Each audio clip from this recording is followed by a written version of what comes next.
If you are a big fan of Celine Dion, you may want to start planning a trip to Paris this fall. The Canadian superstar has just announced a series of 10 shows here starting in September. Her comeback comes after her diagnosis with the incurable and rare stiff person syndrome that forced her to stop touring 6 years ago. Monty Francis has the details. The Eiffel Tower lit up for a special reason Monday night, hearkening back to Celine Dion's acclaimed performance at the Paris Olympics. The light show set to her music was accompanied by a video message on the star's Instagram page, where she used the occasion of her 58th birthday to make a big announcement. This year, I'm getting the best gift of my life. I'm getting the chance to see you, to perform for you once again in Paris. A series of 10 shows are planned beginning in September. For days, the French capital had been teased by a series of clues a big announcement was coming, as posters bearing the names of some of Celine Dion's biggest songs popped up across the city. Fans are ready to get their hands on what is sure to be the hottest ticket in town. One day it will be my dream, seriously, yeah. It's historic. It's her return. She was ill. In 2022, Celine revealed she was battling a rare neurological disorder called stiff person syndrome, a disease affecting her mobility and vocal cords. The illness prompted her to cancel a series of live shows. In her message, she said she was nervous, but looking forward to taking the stage again. Managing my health, I'm feeling good, I'm singing again, even doing a little bit of dancing.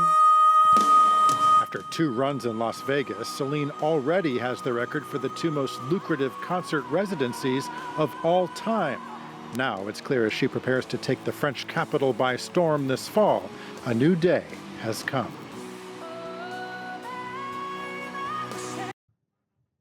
We're going to talk more about Celine Dion's big comeback now with Dr. Julie Escurignan, who's a researcher and specialist on the music industry and its fans. Julie, thank you so much for taking the time to talk to us. There had been such build-up to this announcement here in France. We saw those bits of songs that were teased around the French capital. Talk to us a bit more about this kind of marketing side of the campaign that got so many people buzzing about Celine Dion's comeback here. It was a very clever campaign. She dropped hints all over Paris, prompting fans to look for information and building up to the reveal yesterday night. And it worked really well. The fans gathered, they're waiting for it.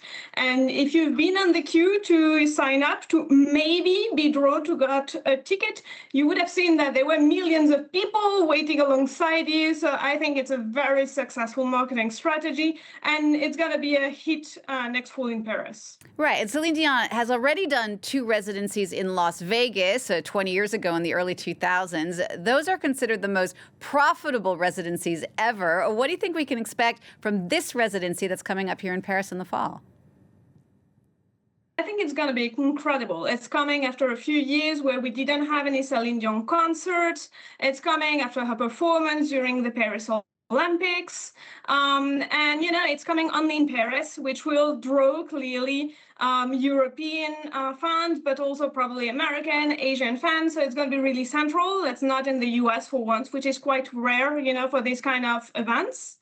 And it's been a really clever move from Paris La Défense Arena, who's hosting the concerts. So I think it's going to draw quite a few people, and it's going to be interesting in terms of revenues for the city of Paris, for the hoteliers, for the restaurateurs, and of course for Paris La Défense Arena. And I can tell you, not just Paris, this whole newsroom was buzzing about the news of her comeback. They lit up the Eiffel Tower for her to make this announcement. It's huge. Why is this comeback such a big deal? Is it just because she's been away for so many years? I think it's because she's an icon. She's an icon who's been away, who's been through struggles personally and in her family. People thought she would never come back, probably because she's been so ill and you never know how it's going to go. And because she matters so much to so many people. So if you look at her fandom, there are people who are, more in the 40s, 50s, but you also have younger people in their 20s. So you have a whole range of fans, which made her really important for a whole lot of people. So Celine, I think this is why it matters so much for them. indeed, and it matters even more, you might say, here in France. I mean, obviously she has a huge following around the world, but she does have a truly special place here because she's recorded so much in French. Talk to me a bit more about her French fan base and how that might compare to her international one. Well, the French one is really attached to her, I think, internationally as well. But, you know, when she sings in French for, you know, an international star, that matters quite a lot for French fans. I did speak yesterday night and this morning to some fans that were telling me that they really love her French songs. They really love seeing her performing in France. And some were telling me that they were ready, you know, to give up their Christmas and birthday gifts for the next 3 years just to be able to afford one of these concerts. This is how much it matters to them to go and see her once. And it is going to be really interesting because, like you were saying earlier, so many people are going to be coming in from other countries around the world, from Asia, from the United States, like we saw with Taylor Swift when she came here. And yet again, the French feel so protective of Celine Dion because of her French music. Do you think it's going to be 50-50 French, English songs, or how do you think she's going to walk that fine line with all their different fans? I think we're going to see, but I do think that it's going to be quite a few French songs, I mean, French-speaking songs, and some international songs. I'd say 50-50 to, you know, get to touch everybody.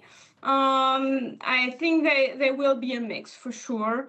And it will be interesting to see what she chooses to do, but for sure it's going to speak to her French fans, especially because the concert will be in Paris. You know, I think it would be different if she was doing those concerts again in Las Vegas or in New York or in Canada. But because she is in France, she's kind of has to do quite a bit of French songs. Julie, thank you so much for telling us all about Celine Dion, her big comeback that is planned here in Paris for the fall. That's Dr. Julie Escurignan. Thank you so much. Well, Celine Dion, of course, started her career in the late 80s as a candidate in the Eurovision Song Contest, and that musical competition is now set to hold its first Asian edition in Bangkok later this year. Artists from at least 10 countries across Asia, including Thailand, South Korea, the Philippines, Bangladesh, or Bhutan, are going to compete. This new chapter comes as the song contest marks its 70th anniversary. This year's main competition is due to be held in Vienna in May, but Iceland, Ireland, the Netherlands, Slovenia, and Spain are all boycotting due to their discord over Israel's participation.